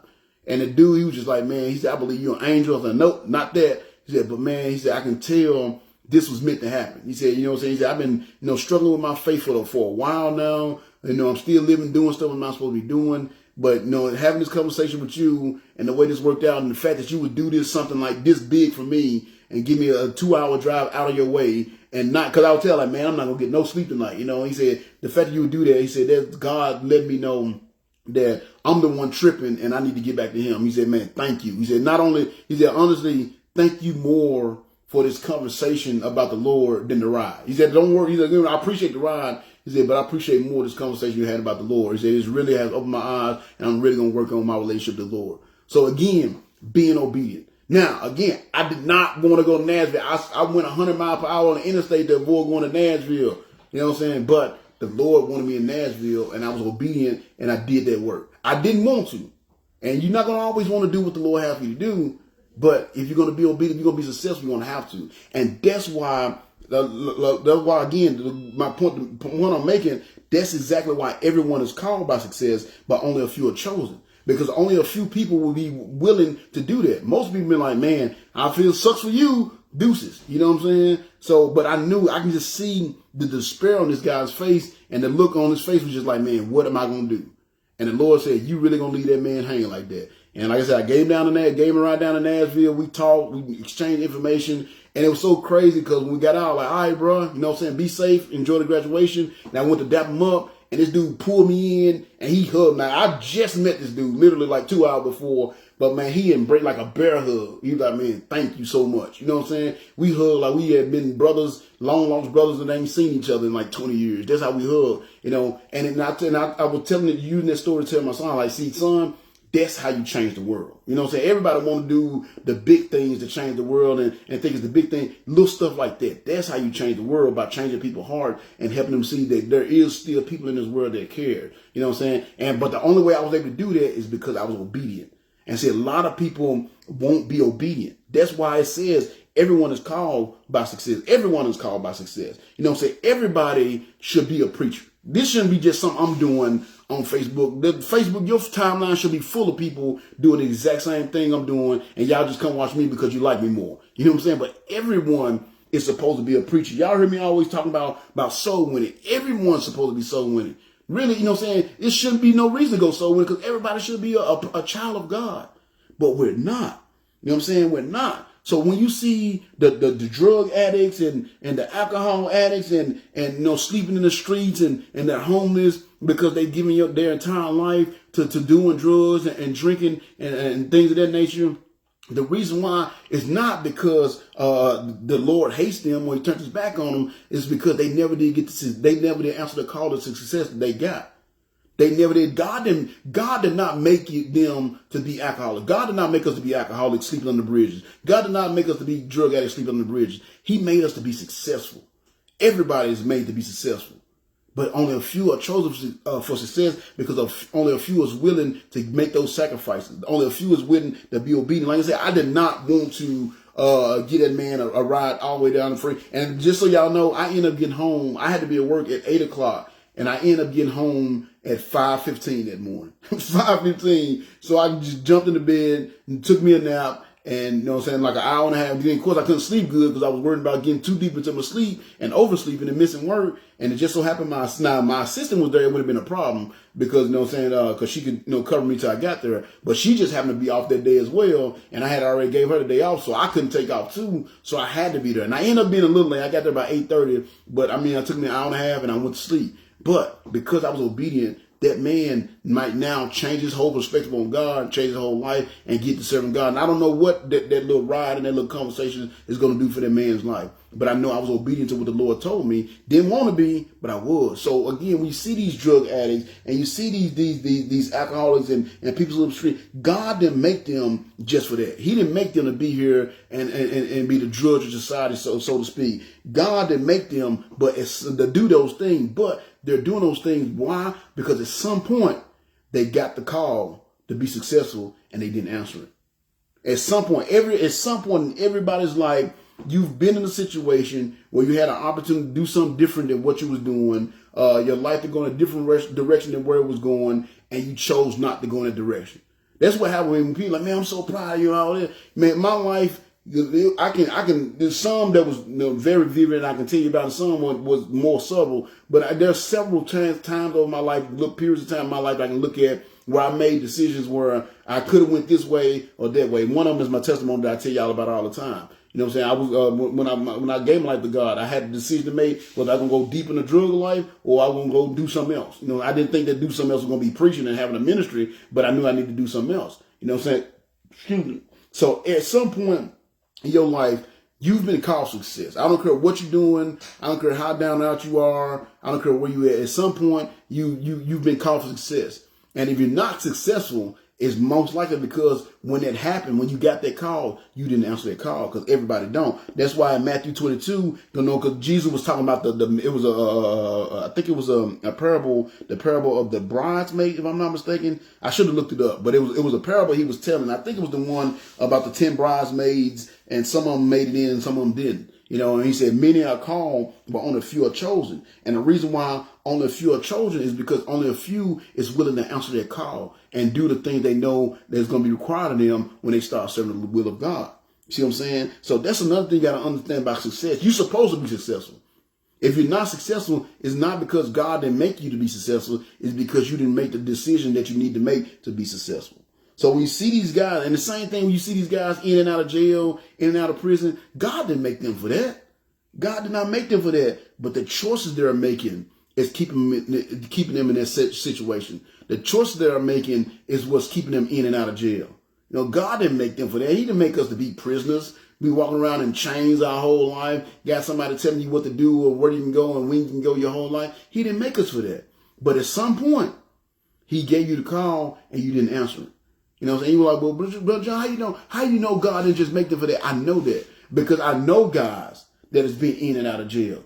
I know guys that have been drug addicts. I know guys that have been alcoholics. And guess what? Eventually, the Lord got a hold of their heart and they answered their call. And guess what happened? Completely different people now. Completely different people. No, completely different people. Real, you know what I'm saying, bona fide, solid dudes, productive members of society now. Why? Because they finally answered that call. They finally answered that call. You know what I'm saying?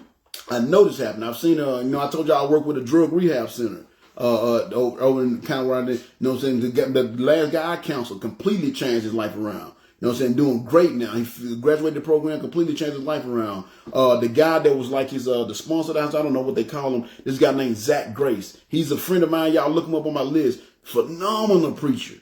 I mean, phenomenal preacher, wonderful dude, man. And he's doing so much. Man, he was used to be a drug addict. But again, he went to the rehab. The Lord got a hold of his heart. Phenomenal dude, man. Doing so much to help people get out of that same addiction that he was stuck in. Phenomenal dude. Why? Because he finally answered the call.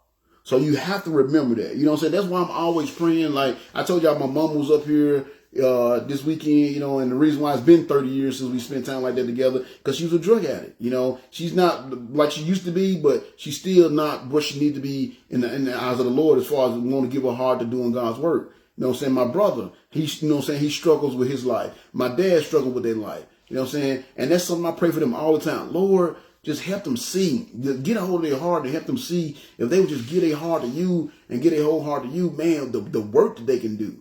Because I know the Lord is calling, he has a calling for them, but you got to answer. You know what I'm saying? That's one of the main things I pray for my kids. Lord, help them find your will, get in help them find your will and get in the wisdom to accept that will. Accept that call that you have in their life so they may be truly successful. That's what I pray for my kids. That's what I pray for my family members. That's what I pray for the people in my ministry. I'm praying for that all the time because I know everyone is supposed to be successful. God didn't make you to be a loser. God didn't make anybody to be a loser. He didn't make people just so they can lay on the bridge in a drunken stupor. He didn't make people so they can lay on the bridge, you know what I'm saying, with heroin needle hanging out their arm. He didn't make them to do that. They're choosing to do that because they didn't answer the call when they were called to be successful. That's why they don't have the success in their life. It's not because God made them unsuccessful. He didn't make them to be unsuccessful. When the success called, they didn't answer. So that's another aspect of success that you got to understand. You know what I'm saying? Success has come. Everyone is meant for success, but everybody is not successful. Everybody don't get is not successful because they don't all answer that call. So number 2, everyone is called by success. In other words, everyone is meant for success, but only a few are chosen. And the reason why many are called, but few are chosen, because only few is willing to make the sacrifices, the necessary sacrifices, and to have the willingness to be obedient to do the work that the Lord has for them to do. That's why it's only a few, because it's only a few that's meant to do it. Like I said, y'all should be on here. Y'all should have your own Monday night, Tuesday night Bible studies on here. Everybody should be doing this, but only a few do it because a few actually answer the call. And that's why it says many are called, but few are chosen. So number 2, everyone is called by success, but only a few are chosen. And that's because most don't answer the call when it comes in there. So we're here in this situation where, the Lord could have pulled anyone from the tribe of Israel, anyone from the nation of Israel to be the king, but he chose Saul. You know what I'm saying? And we're going to see from the beginning of Saul's reign and his ministry and all that, from the beginning of, you can see that he started off a good dude. You'll see why the Lord chose him, but he's going to end up going astray later on. But you'll see why the Lord chose him, because when he started off, he was willing to make those sacrifices and do those things, and be obedient to do those things, and that's why the Lord chose him. And that's what he's saying there. Everybody, because you see, they brought the whole tribe. He said, bring all yourself together by all the tribes. So everybody was there. So anybody could have been picked, but Saul was picked because he was willing to make the sacrifice of obedience and be obedient to do the work that the Lord had for him to do. So then he said, finally Saul, the son of Cush, was chosen from among them. He said, but when they looked for him, he had disappeared. So they asked the Lord, where is he? And the Lord replied, he is hiding among the baggage. So they found him and brought him out, and he stood head and shoulders above anyone else. So number 3 is this. This is a good one. It's a good one here. We're dealing with, this is again, helping you deal with success, the mindset you should have about success. Number 3 is this. Your fear of success keep you from success. Your fear of success is what keeps you from success. See, a lot of reason why you're not successful, it's not even that you haven't answered the call, it's that you're afraid of it. You're afraid of being successful. You know what I'm saying? This is something that I've dealt with. This is a personal one to me. That's why I was wanting to make it look like this is going to probably be the last point we get to, because it's already 8:22. I didn't realize I've been talking that long. Y'all shouldn't let me go like that. And I guess because I missed y'all yesterday.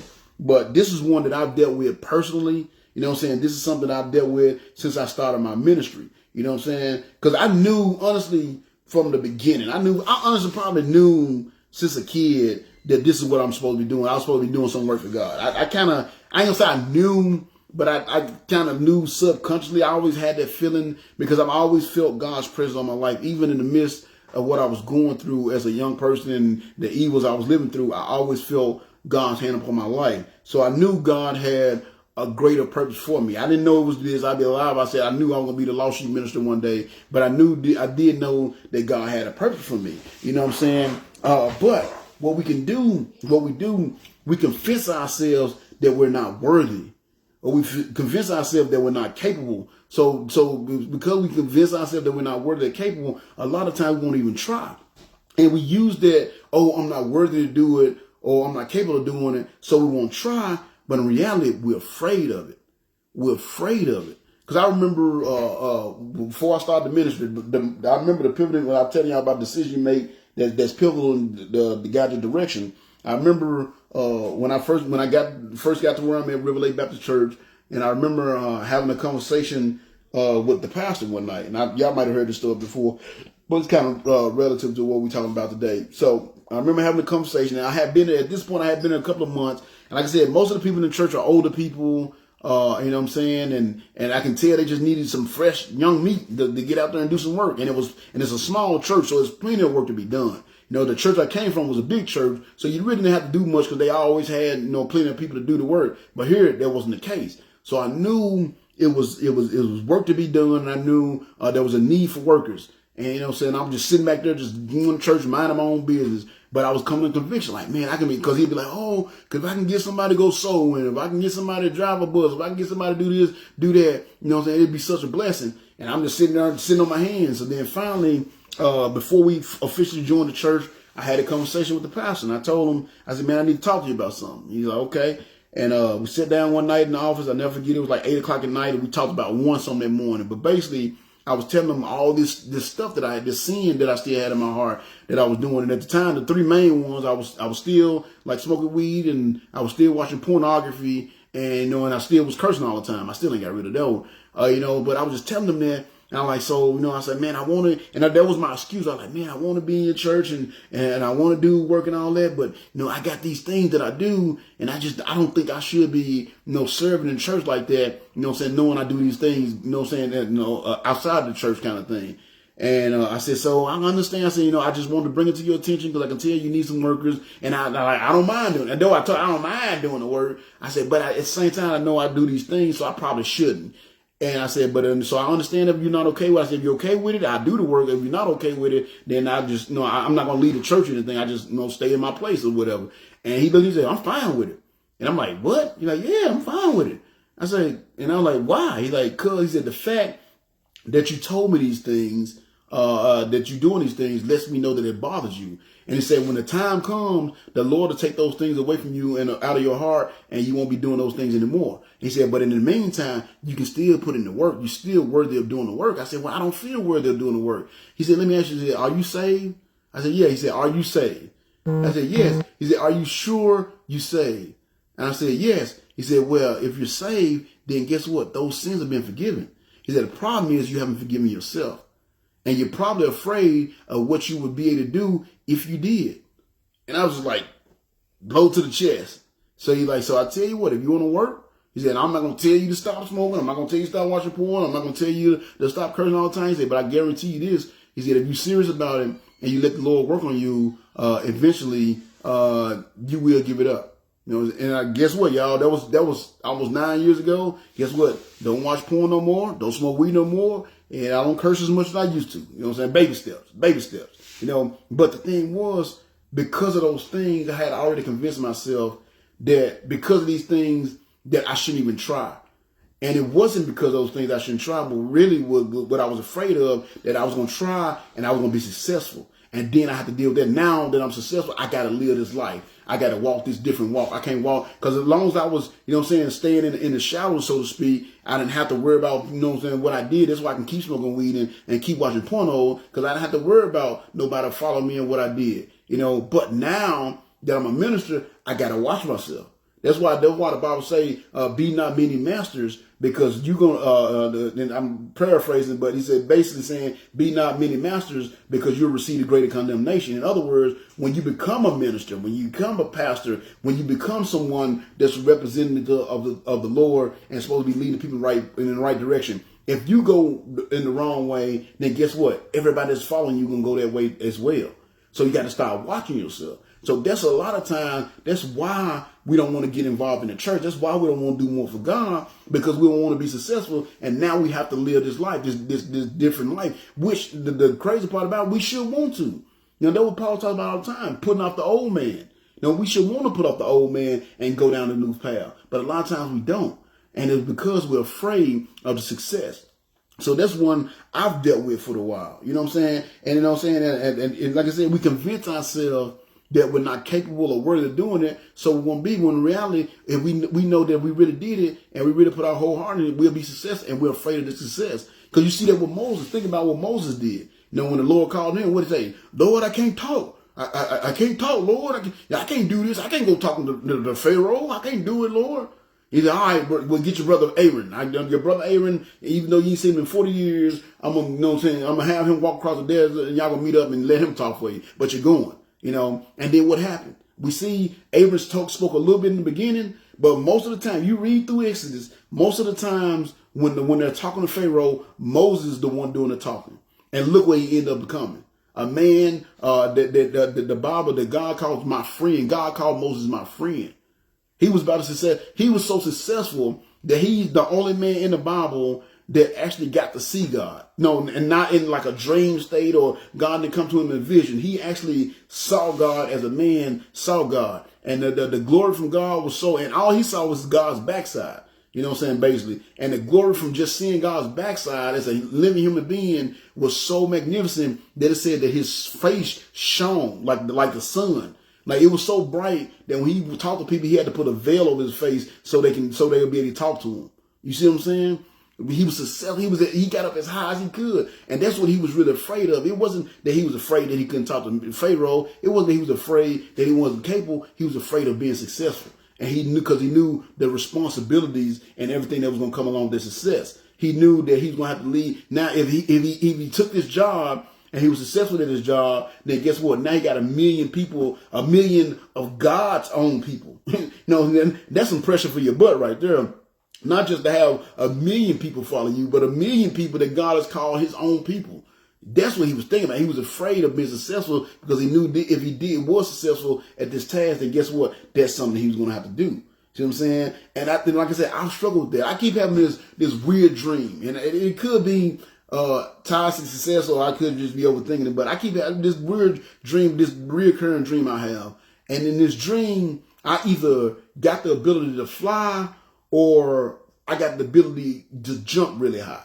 You know what I'm saying? So I either be up flying or I jump really high, and I always end up going way higher than I wanted to, so to speak. You know what I'm saying? So then I just start freaking out because I'm in the sky. I'm like, oh my goodness, I'm gonna fall high, I'm gonna land. And see, that's what holds a lot of us back. That's what keeps a lot of us from reaching that mountaintop. That's what keeps a lot of us from really trying, because we're afraid that we're gonna get up there and we're gonna fail. See what I'm saying? We're afraid of what's going to happen. Okay, I get the success. Am I going to be able to maintain it? You know what I'm saying? Or am I going to do like what I was talking about in point 1, let it change me? Or am I going to get up there and be successful and then fail people, lead people the wrong way? See, that's what it is. And a lot of times we don't realize that that's what holds us back. You know, I remember one time I was talking to my cousin, and especially when I first started the ministry, I was really doubtful about it, and I didn't know which way I wanted to go, and I just had all these doubts and worries and stuff. And I talked to my cousin. He's good. He's one of my people when I talk about the Council of Elders. He's one of the people I talk about, and he was just like, I said, flat out, he's like, man, what's wrong with you? He said, why are you doubting yourself? You know, I'm like, what do you mean? He said, why? He said, man, look at what you've accomplished. Like, look at where you started at, and look at where you at. And look at what you've accomplished in, just this little period of time you've been on this earth. He said, why are you doubting yourself with this? And then he actually said, what are you afraid of? I said, what do you mean? He said, you're afraid. He said, that's your problem. He said, you're afraid. He said, you're actually afraid of being successful. He said, you're afraid that you're going to get up there and either not be able to maintain it. You're going to get up there and you're going to think that you're a fraud, or you're going to get up there and you're going to fail and fall down, and everybody's going to have to watch you fail. He said, I don't know what it is, but you're afraid of something. And he said, that fear of success is, I believe, what's really holding you back. You know what I'm saying? I believe that's what will hold you back. Because I've told y'all all the time, y'all heard me say this before, you know what I'm saying? I really my ultimate goal with my life is to save the world. You know, so I want this ministry and my ministry, y'all people that watch me and you know what I'm saying, my family, I want this ministry, my life, this family to be used, to be the family or whatever, to be used to turn the hearts of this world back to the Lord. That's my ultimate goal. I literally want to save the world. You know, I know you see a lot of superhero movies, that's what they will do, and that's what I want to do. I want to be a superhero, but a superhero for Christ. That's my goal. And I say it all the time, you know, and I say it, but especially when I put this point together, I got thinking, like, I say it, but do I really want it? Now, do I really want it? Because, you know what I'm saying, I work hard and I do stuff, but there's sometimes there's more that I could do. You know, I think, you know, and I think like I'm doing all I can, but I know there's a little bit more, but sometimes I'm not willing to put in that extra effort. Sometimes I'm not willing to do that extra studying. Why? You know what I'm saying? Like the guy this weekend, I wasn't willing to go them extra few miles to go down to Nashville. Why? Because I say I want this thing, but in reality, I'm afraid that if I get it, I'm going to mess it up. I'm afraid that I'm going to jump high and I'm going to go too high, higher than I thought I was going to go, and then, I'm stuck with it. You know, so I'm stuck with all this responsibility to lead these people in the right direction. And then when the Bible says when you become many masters, then you receive the greater condemnation. You know what I'm saying? So, you know, I say I want to do it. I say I'm working toward it. So why haven't I got it? I've been doing this for 19 years so far. Why haven't I got it? You know, and it's either one or two reasons. One, and there's nothing I can do about the first one. Maybe it ain't in God's will. That's what I tell. It just ain't in God's will.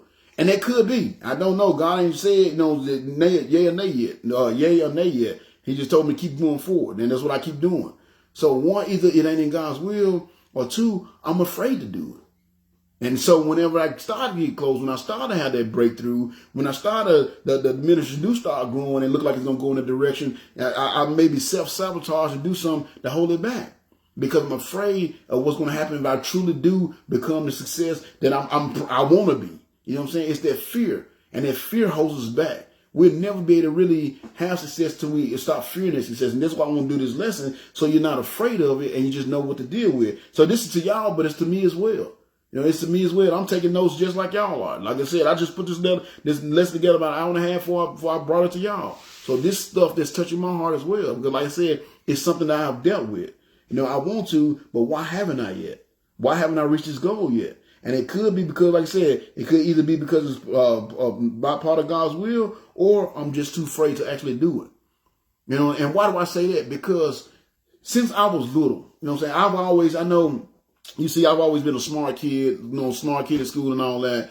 And you know what I'm saying? But since I was little, I've always had people believe me. I always tell people, man, you're going to do something great. You know what I'm saying? You're going to do something good. You know, you're going to change the world. You're going to do this. You're going to do that. I've always had people say, so I've had people that have seen something in me that I never really saw in myself.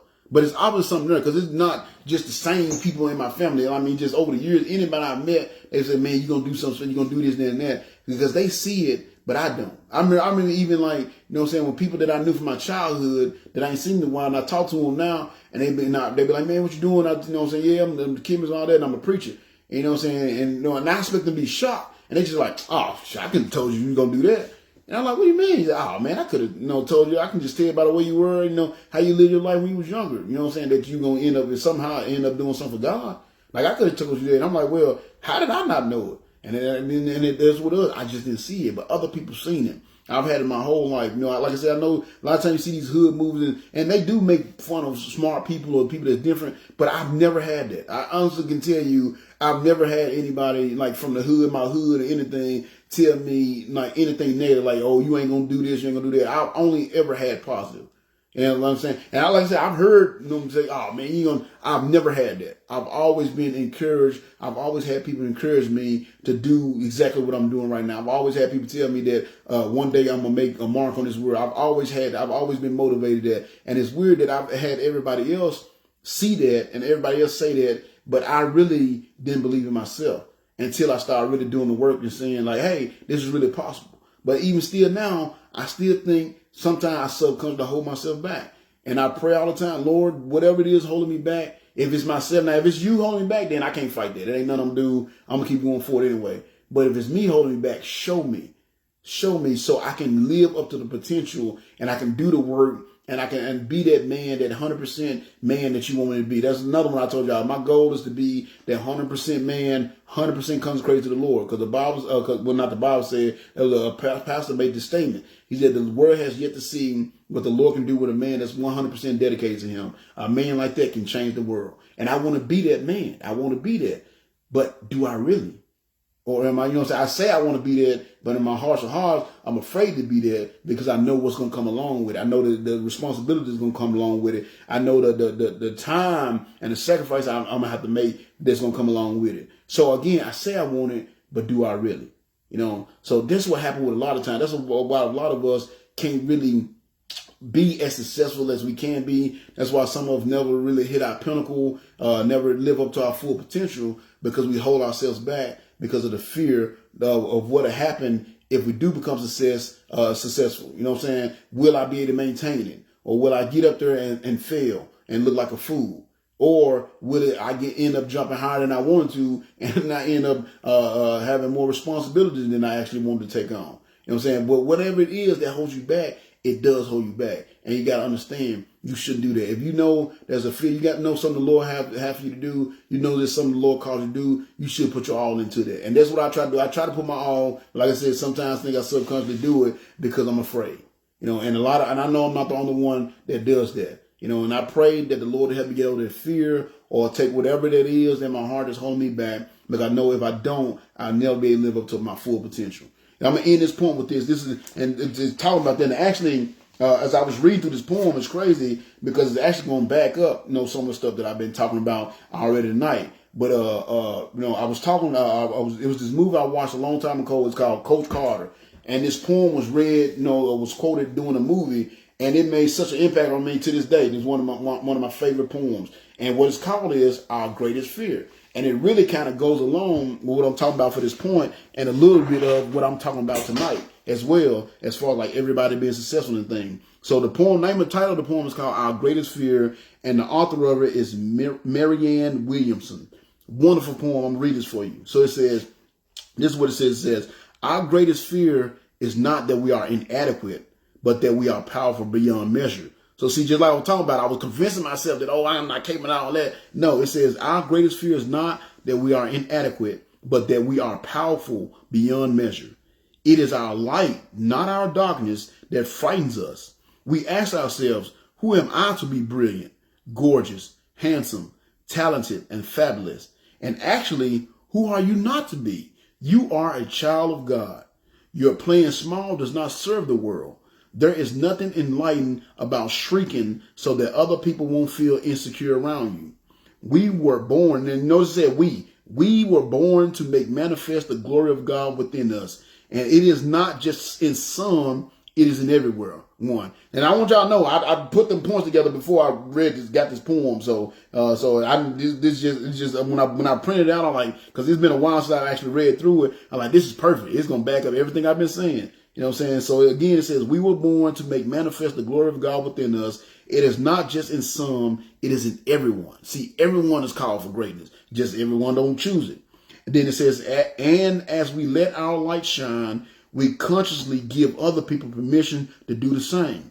As we are liberated from our fear, our presence automatically liberates others. Man, that's a wonderful poem. There's so much truth in that poem right there. So much truth in that. You know, and I've seen that. And like I said, since I've started serving the Lord, since I've gotten more into, I was serving the Lord about 10 years before I started actually preaching. See, that whole time, I wouldn't let my light shine. That whole time before I started this Lost Sheep Ministry, I've been serving the Lord for 19 years. The Lost Sheep Ministry this July only be 8 years old. You know what I'm saying? So there's 11 years that I wouldn't let my light shine, because my light shine because of the fear of what if I do this thing, and the Lord really does have this task of me to save the world. Then I got the responsibility of like the whole world on my shoulders. That's a scary thought. And because of that thought, we have this fear, and this fear keep us from being the greatest. I'm lost for words right now. And help us keep us from reaching our pinnacle. Help us being the greatest version of ourselves that we can be. And I realized that, and that's one thing I pray on, Lord, if there's something I'm doing. Now, again, if it's your will, I just got the small minute, that's fine. But if it's just me because I'm afraid of being successful, because I'm afraid of messing up, or I'm afraid of misrepresenting you, please take that fear out of my heart, so I can let this light shine, and others can too. And that's one thing I've noticed about my ministry. You know what I'm saying? I talk to people, one of my main things is just motivating people to be better themselves. And I've told y'all before, I can go through all kinds of examples where people, thank you for talking to me. Thank you for telling me this. Thank you for, spending this time with me on this. You know what I'm saying? Because of you, I'm doing this. Because of you, I'm doing that. It's exactly what this poem was talking about. Because I've started serving the Lord and giving my heart to the Lord and let my light shine. Now the others around me, their lights are shining as well. And that's what we're supposed to be doing.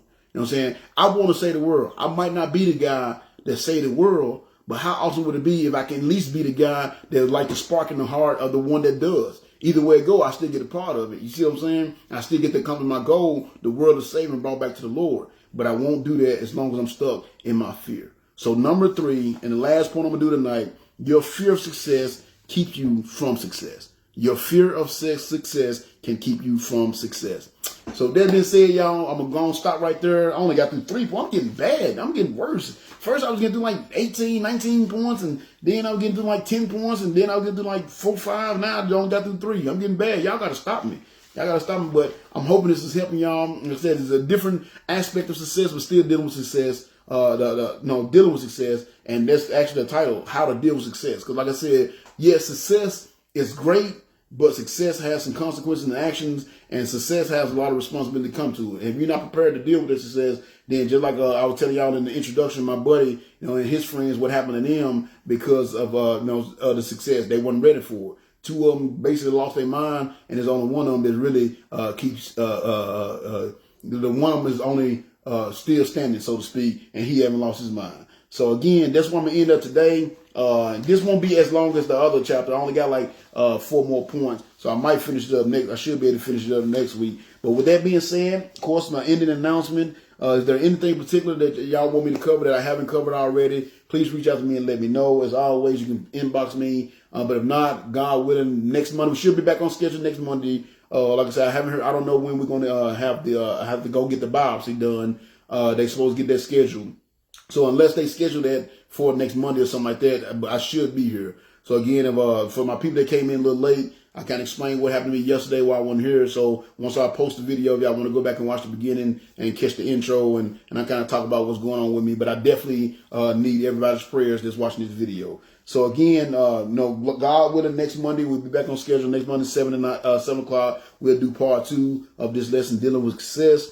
Keep sharing the videos, telling people about it, of course, so this ministry can grow and people can hear, get this gospel out there. See the next one. I'm sorry, I got rudely interrupted. The next, I'm sorry, y'all. I lost my train of thought. Okay, keep sharing the videos, tell others about it as well.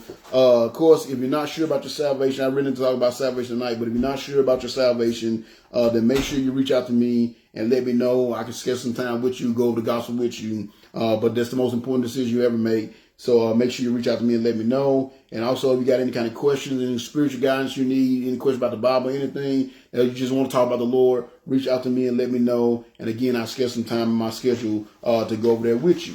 And as always, if you want to catch all my old stuff, or you just want to go back and watch one that you really enjoyed, and it's a lot easier to find, especially like last week was busy. I think I don't usually post on Facebook like once or twice a week, but I think last week I posted something just about every single day last week. So it was really busy. So there's a lot of posts on my page. So if you really want to catch one of my old sermons, or you had a favorite that you want to go back and look, the easiest way to do it is go to my YouTube page, God's Servant / Lost Sheep Ministry.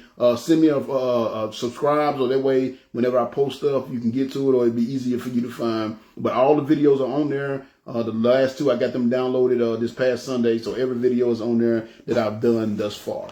So again, thank y'all for joining me. Thank y'all for being here tonight. I know it wasn't my normal night, so I didn't get a big crowd, but I do hope this was helpful. I do pray that this will touch your heart and give you, if you've been listening to the last 9 weeks, hopefully you're on your way to success. And I pray that as you listen to this week and next week, that you'll know what to do once you actually receive that success. So with that being said, I'm going to go ahead and pray and get out of here, y'all. Dear Lord and Father, thank you so much for watching over us tonight. Thank you for these ones that came in, especially since this wasn't a normal night. But my faithful ones, they were still here anyway. So I thank you for that. That's definitely an encouragement for me to keep going. Thank you for just watching over me and my family.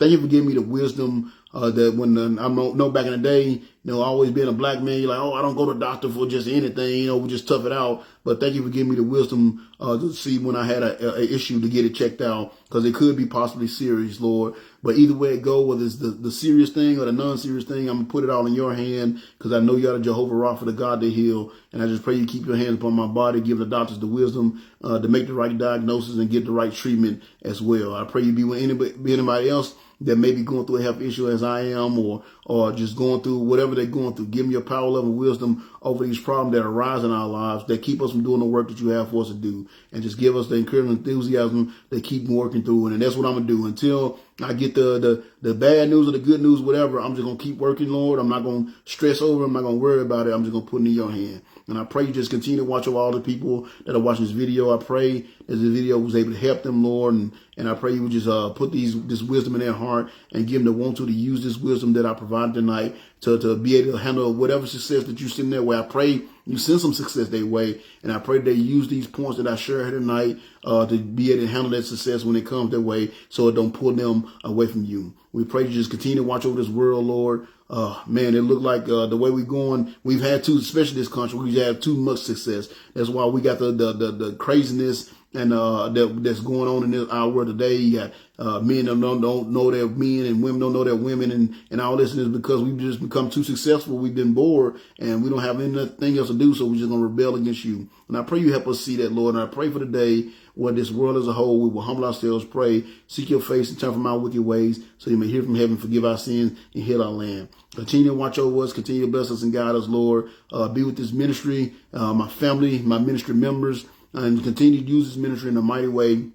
do our parts, the honor and glorify your holy name, actively build your kingdom, and turn the hearts of this world back to you. Thank you for this time here tonight. Thank you for this time on this earth, and thank you for letting us make it productive by spending in your word. We love you and thank you for all you've done and given, and we say this prayer in your wonderful Son, Jesus' name. Amen.